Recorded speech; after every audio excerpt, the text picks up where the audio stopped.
Yes, hello. Hello, everyone. Steve Ruscigno here at Evisys headquarters in Vancouver, Washington. Thanks for joining today. We're going to talk about some service department best practices. Prior to joining Evisys here, I worked in the hot tub pool industry for 20 years. And I'm just going to share with you today a couple of little tips and tricks and best practices that I found help us to streamline and grow. We grew from a couple stores to over 7 stores in my tenure there. So just a couple things I've learned along the way that I want to share with you.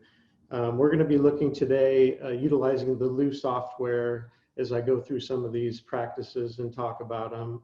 But these practices can be used if you're still on pen and paper, if you're using our Evisys Legacy program, or if you're using any other software program. These pretty much are just some simple foundational, fundamental best practices to kind of share with you. So the first thing I'm going to do here is switch my screen over to Lou. And here I'm on a lou.evisys.com. I'm on a Google Chrome browser. That's where you can access it from anywhere you have an internet connection. So we know that the 3 profit killers of any service department are shop time, drive time, and overtime. So some of these tips and tricks and best practices I'm going to share with you are really designed to reduce those and try to eliminate as much of that as you possibly can.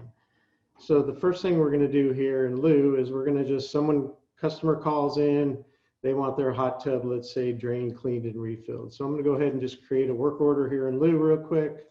I'm going to pull up my customer. I'm going to pick Carl, the customer, and he wants a valet or a drain, clean, refill.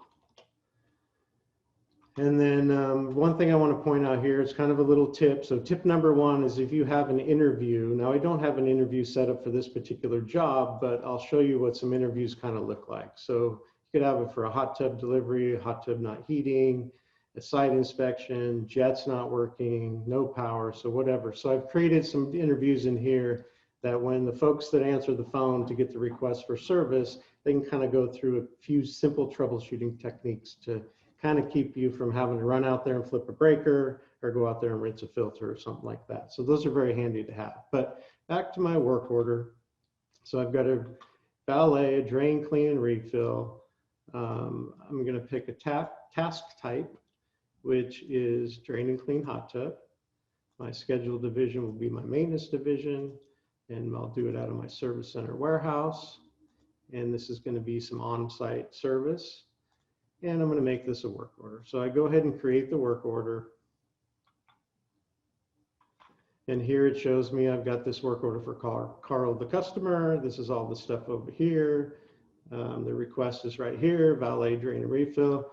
So I'm going to go down here and put my labor SKU on it real quick. So I type in valet, and I go down here, valet. So now I've got a labor SKU on that order.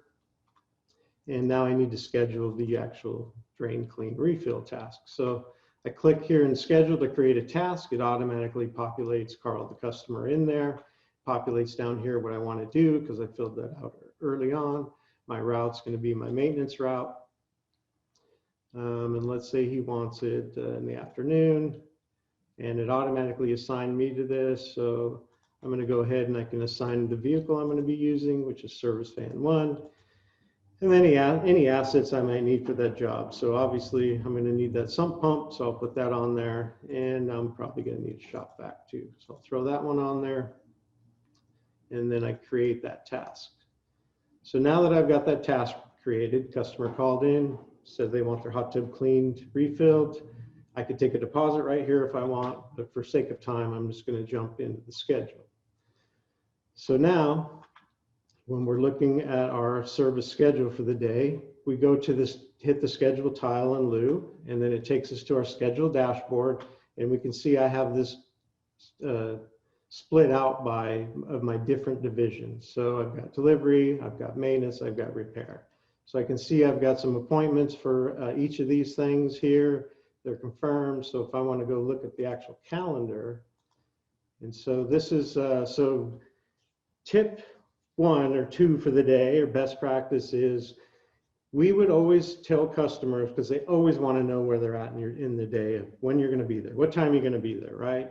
So over the years, you know, the cable companies or utility companies might give you a window, 8 to noon or 1 to 5 or all day long, whatever it is, it doesn't matter. Whatever you do, and that's fine. But one of the practices that we adopted that really worked well is we would tell customers, call in after 9 a.m. the day you're scheduled for service, and we will tell you where you're at in the technician's schedule. So the reason we did that is from 8 to 9 is that busy time in the morning. You're answering voicemails, you're answering emails, you're still kind of getting your schedule dialed in for the day. Your techs might have to come in and route themselves. So there's a lot of things that can happen between that 8 and 9 a.m. The other thing is not that many people really call. They just say whatever, whenever, right? So that's fine. So, but a percentage of them will call. And then when they do call, your techs already routed themselves for the day. They're already on the road. And then you can tell them where they fall on that schedule. So customers really like that. And it really kind of cut down on those early morning phone calls. So here I am at 8 a.m. in the morning, let's say, and I come into my schedule and I see here, I'm going to change. I'm going to go over to the maintenance division because that's where I scheduled the one deal. And I look down here and I'm the tech, and I've got 3 repair jobs, and now I have that drain and clean. And then I've got my other technician up here, Leah. She's got a couple of water care jobs as well. But notice over here on the right, I've got some unscheduled tasks for today. So I can go ahead and take some of these, and let's say I'll take this pool cleaning maintenance for Bill Blagg, and I can just drag that over here and drop it right on my schedule, and it populates.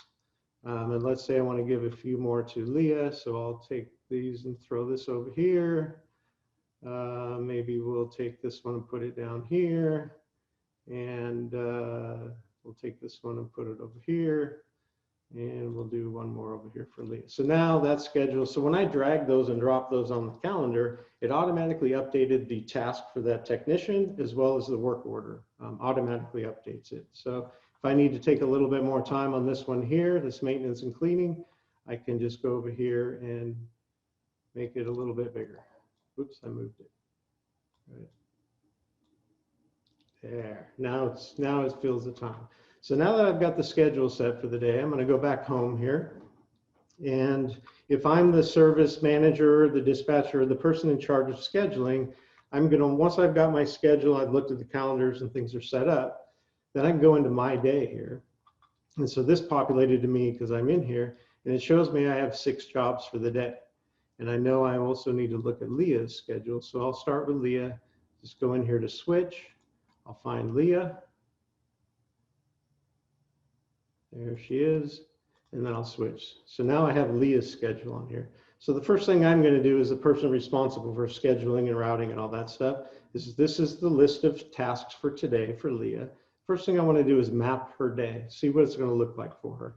So we see she's got the 5 stops here. We see there's a driving distance of 74.6 miles. I can simply click this optimize route, which again, shop time, drive time, overtime. So for drive time, optimizing the route will obviously help that profit killer a bit. So you see we took it from 70 some miles down to 62 miles. So this is the most optimized route now for Leah. So I can save this route. Now when Leah goes out in the field and she's got her loose schedule companion app, which I'm not going to demonstrate today, but she goes out with her loose schedule companion app, she simply syncs that app with one button, and now her route is rerouted in the most efficient way. So then I've got that. Now I'm going to go do mine because I know I need the most efficient route as well.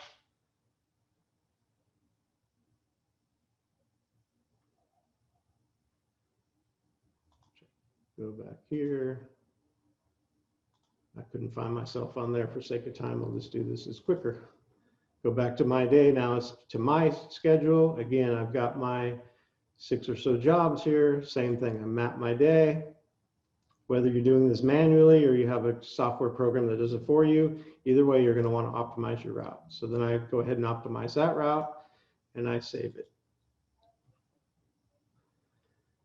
So that's what routing will do for you is it'll save you drive time, right? So big thing. So obviously, you know, weather, traffic patterns, all that stuff in your markets are, they're real things. And so any way you can optimize your routes going to help you out. Another thing that came up a lot was customers would want first call of the day. They'd want to guarantee that you're going to be out there first thing in the morning. So what we started is we called it a VIP service, and we charged an extra fee, somewhere around $75 extra, and that ensured that they get that first call of the day. And the reason we did that is because now you're talking about the technician's going to have to reroute themselves around that first call, so you could have more drive time. It could potentially put you into overtime. So we know those two things are profit killers. So one way to handle a profit killer is to bring some revenue towards it. So another little tip and trick we did that worked really well. So we've looked at how we can save drive time. Now let's look at how we could save some shop time. So I'm going to go back here and I'm going to go to my warehouse tile here. And I want to make sure my technicians have all the parts and things, items they need for the jobs for that day. So I'm going to go in here to this tile called transfer inventory to vehicles. And what I'm going to do is I'm going to create a list. I'm going to create a list for either the warehouse guy or gal to pull, or when the technician comes back, they can go pull it. But it's going to give them a pretty good list of everything they're going to need for that day. So I know that I'm in service van 1 today, and I know that I supply that out of my warehouse. So I'm going to pick my receiving stock site as service van 1 and my supplying stock site as the warehouse. So this tells me based on reorder alerts that I need to put some more 5-pound chlorine in my van, but really what I want to look at is the SKUs on the order. So these are all SKUs or inventory items that are on my jobs for today. So I want to create a pick list so that I make sure I get all that stuff. So I can simply select them all or select the ones applicable to me and just hit this button to create pick list. And so now this pick list has been assigned to me.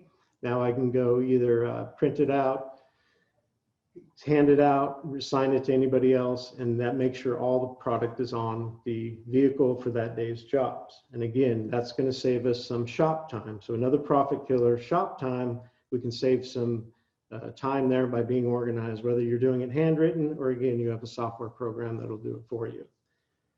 So those are a couple things, shop time, drive time, we've kind of covered a little bit. One of the things I'll mention about a pick list or any list you're pulling for your technicians to take out in the field with them is one of the tips we use is we had a double check system. So we always wanted 2 sets of eyes on that thing before it left.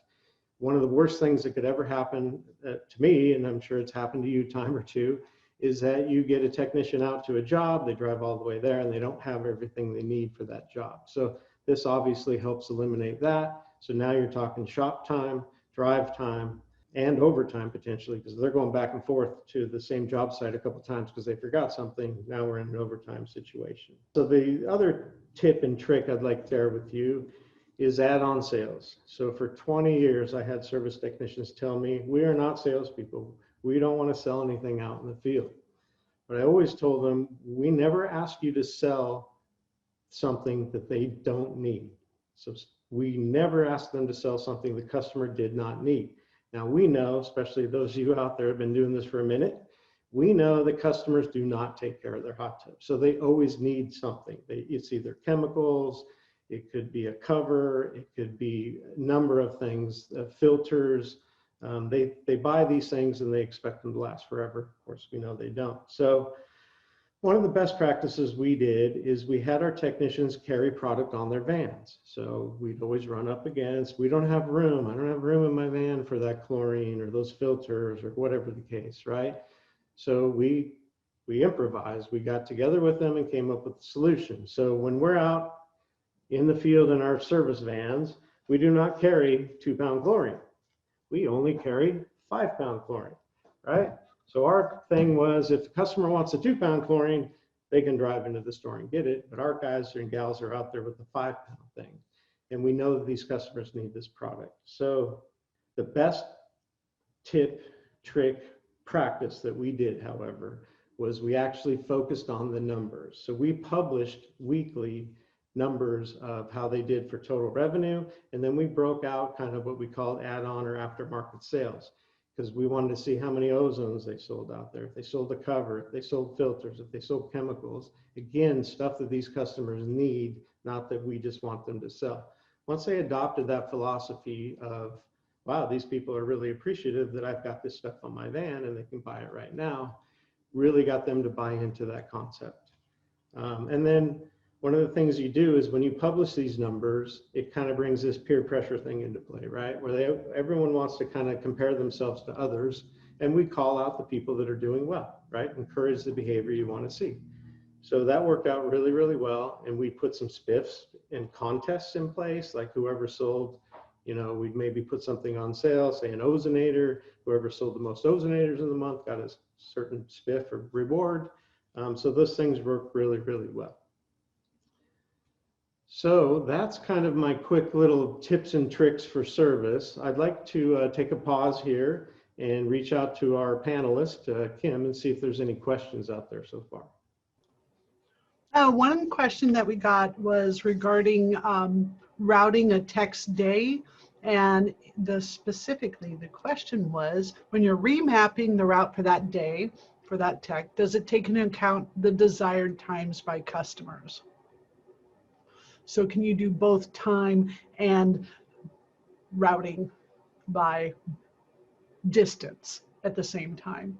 Yeah, so once you go into your day, after you've rerouted it, so if you map my day here, and then you optimize your route, which I've already done, then I can, from this screen right here, then after I optimize my route, before I have my technicians sync it when they're out in the field with the Lou Schedule companion app, then right here, I can actually move these around. So I can drag and drop these. So if you do have a customer with a guaranteed time, you can move them in your route and it'll stay optimized beyond that one call. So yes. Okay, so again, profit killers of a service department: shop time, drive time, overtime. So we encourage everyone to find their best practice that fits best with their company and how you all operate, and to try to eliminate those three killers of shop time, drive time, and overtime. Now, I know that I demonstrated Lou, powered by Evasys, our cloud, all-in-one cloud business management software. And so I'd like to just take a couple seconds here at the end to show you what to do if you want more information about Lou. So I'll log out here and you can see that I'm at lou.evasys.com. So this is where if you had Lou, you would sign in here with your credentials. But if you go down here to quote, you can simply go in and create your own quote. Now, most customers, we encourage them to be on enterprise because you can have multiple stock sites. So if you are someone that has your vehicles in stock sites, so you can track all that inventory dollars rolling around in the market, then definitely you'd want enterprise because you can have unlimited stock sites, revenue departments, licenses, and so on. Then if you go down here, you can kind of fill out based on how your company's set up. You're the boss. Whoever's in charge is the boss. They're going to have all three of these bundles. This foundation bundle is no charge. So if you have some bookkeepers or accountants or service personnel that just need to have access to the software, but not necessarily doing transactions, that's an absolutely free license, the foundation. But then you can kind of put your own employees in here, add more at the bottom if you need to, and just kind of figure out how many of your folks are in your retail store, how many of your folks are out in the field, and you can kind of build your own custom quote. And then there's some add-on options, additional integrations down here that you can select those too. I won't spend the time talking about all those today, but you can see as you build out your quote down here, it's going to populate up here. So we know that, let's just say we got a couple employees here, and we got a seasonal employee. So just to give you kind of an idea here, you can see that the one-time startup fee for the enterprise program is $5,000 or $49.99. And then everyone's going to spend around a few $100s a month on user licenses, depending on how many users you have. So when you're done building out your own quote, you can either go up here and click this button to send me this quote or sign up now. The other thing I'd like to mention is if you want any more information, if you want a complete Lou overview or how Lou would work best for your business, please reach out to us at lou@evasys.com. That's lou@evasys.com.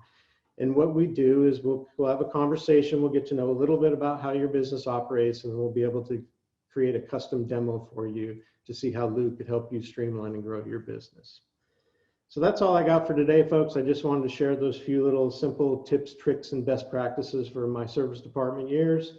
And also, if anyone wants more information on Lou, demonstrated a little bit of it, but there's many, many more facets and features to Lou that can help you streamline and grow your business. So until next time, take care out there. Thank you all.